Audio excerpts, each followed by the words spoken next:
Okay, everybody, here we are, kinesiology 231, still talking about cardiovascular endurance testing, and this is specific to test implementation, and then also reasons why you may or may not stop a test. So when we last left off, we left off with this gentleman running on a treadmill.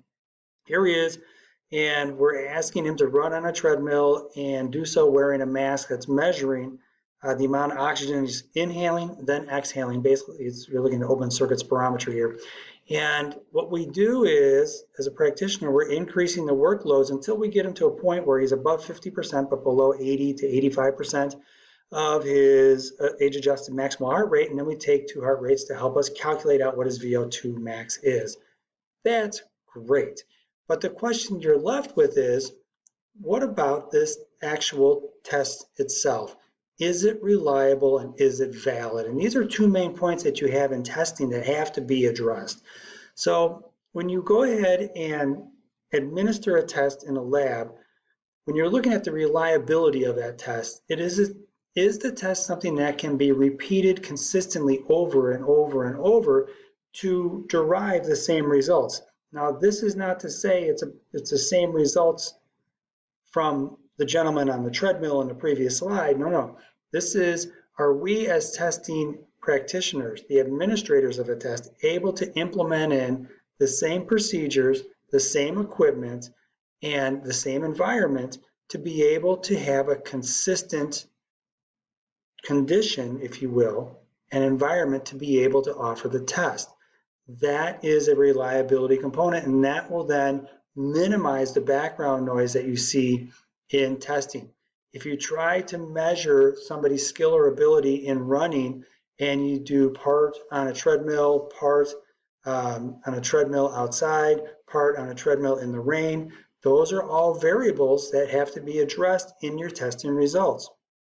Inside, same room, same treadmill, same open circuit spirometer, same mask, same sphygmometer, same also stethoscope. All the above increase the reliability of a test that I can implement, but also that somebody else in the laboratory can implement as well. So you have these policies and procedures in place regarding testing to be able to minimize that background noise. So the next question comes, is the test valid? Is it measuring what it's supposed to measure? And the book does a really good job further down to talk about the 50-yard or meter sprint to evaluate somebody's aerobic capacity. Not really on the same page. And if you look at it a little bit further and you go, okay, if a person is trying to perform or has subjects performing a 1 rep max on the bench press and are doing it to evaluate cardiovascular health, that is incongruent. It's as incongruent as a 50-yard sprint to check cardiovascular capability.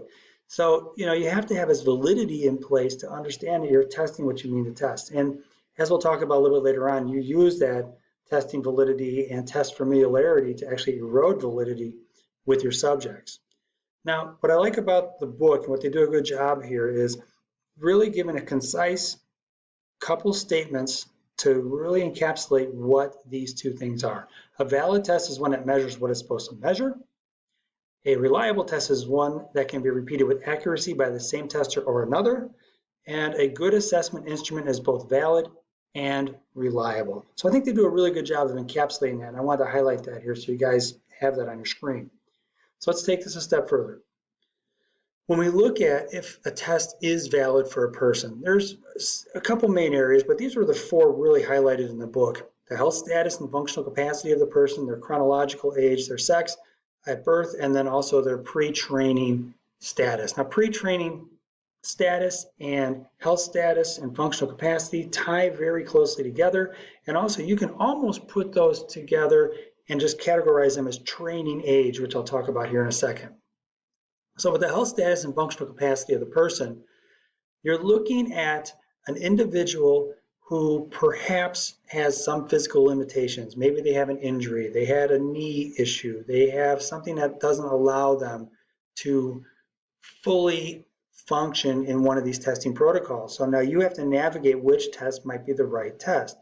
If a person has difficulty going up and down stairs, then perhaps a step test protocol might not be the right test for that person.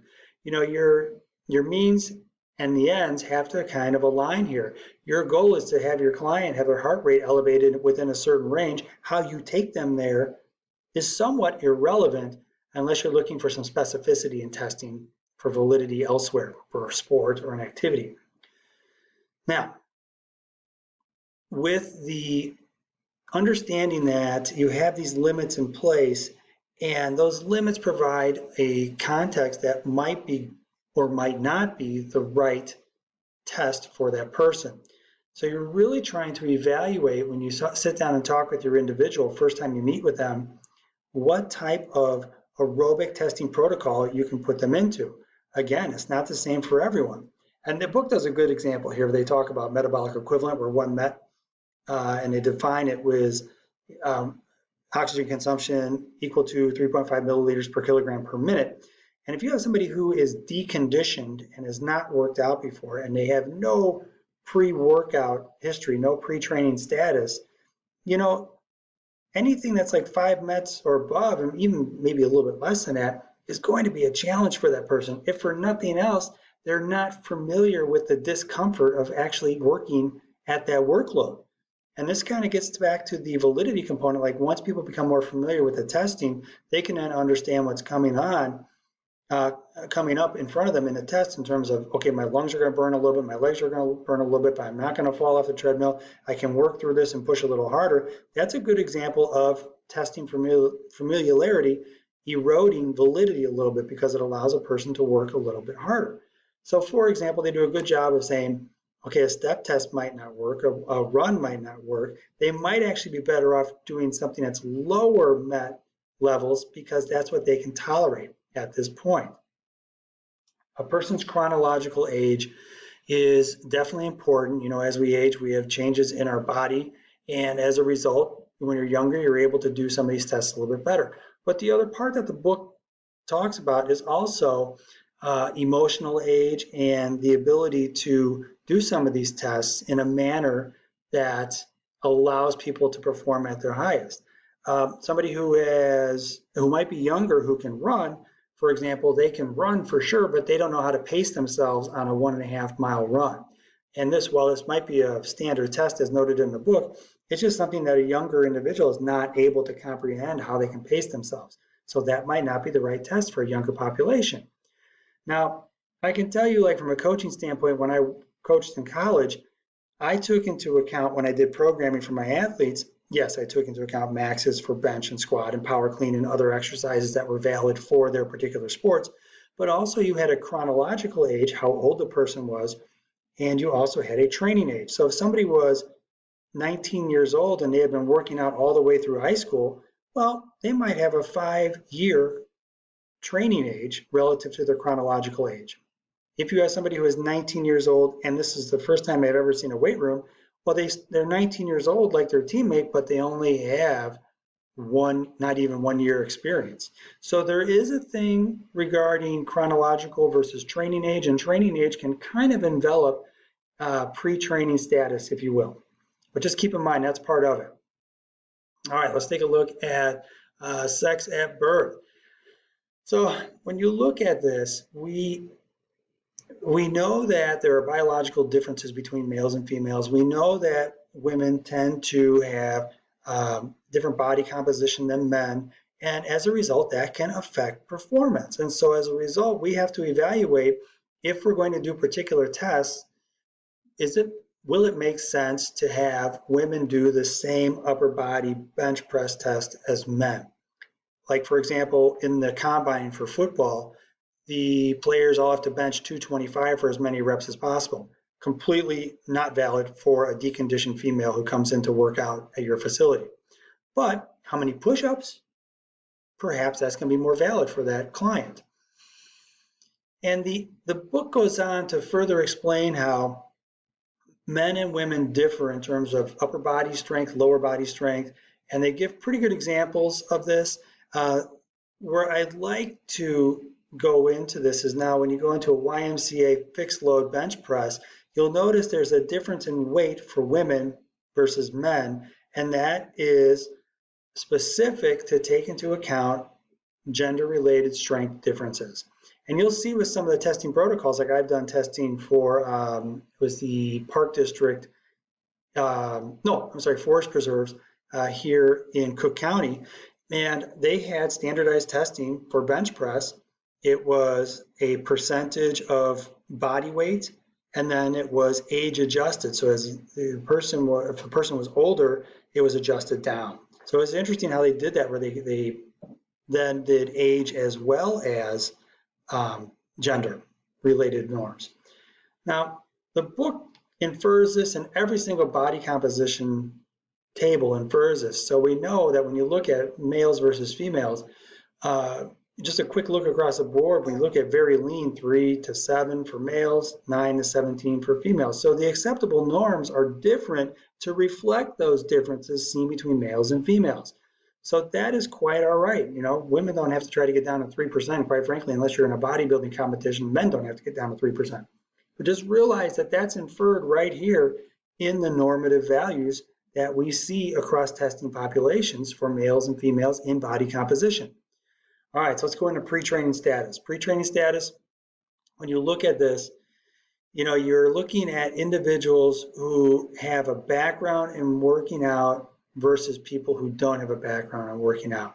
So if you have somebody where you're trying to have them do pre-testing for a particular activity, and where that becomes important is if you look at these two types of tests, one is an agility test and the other is a 12-minute run test or a 1.5 miles. So here's the thing, if you're familiar with this test, you're going to run it faster, and you're going to be more familiar with the discomfort associated with that.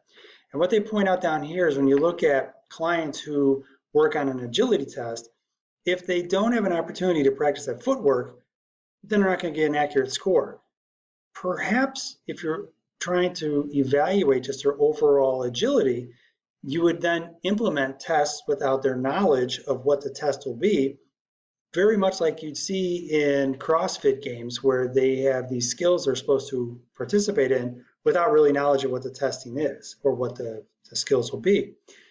So I would contest that, you know, when you look at what it is we do in terms of being a practitioner and what it is we do in terms of prepping people for different activities, if you look at the people who who participated in the NFL Combine a couple weeks ago, these individuals are basically given the answers to the test. They know the skills they have to try to perform. So as a result, we can train individuals to practice those skills better, to run a 40-yard dash better, to run a T-test better, to be able to catch footballs better. So, you know, by knowing the answers to the test, it basically erodes the validity. But that's what we want as coaches. We want to best prepare our people to do very well in the NFL Combine. So when you talk with your people, you know, you might prep them regarding their test, but if they don't have a concept of what that test is, and they might end up having a little test anxiety as well, that can skew the results. Now, with a 1 repetition max on the bench press, that's again, or squat, excuse me, you know, you look at that and it's for sure something that's very familiar and very understandable to a person who has done weightlifting before. But to have an 80-year-old person come in who has never done a squat and put a bar on their shoulders and ask them to squat maximally, no, that is not a valid test, not a bit. All right, so for stopping an exercise test, the book notes, go ahead and see page 188. So these 10 indicators are this. If they have pain in their chest, they have drop in their systolic, or if their systolic blood pressure decreases below the value obtained in the same position prior to testing. You know, these are different things that you look for to stop an exercise test. And I can't stress this enough, you're going to need to know these not only for this class, but going forward, because you might have clients who come in, you begin to work out, and for whatever reason, they start to exhibit these, and you have to stop a workout session, which I have had happen to me in my professional career. So realize that not only will these be a benefit to you on a quiz or test somewhere, but they will also be a benefit to you when you do your testing and when you do testing in class. All right, guys, thank you so much. Signing off.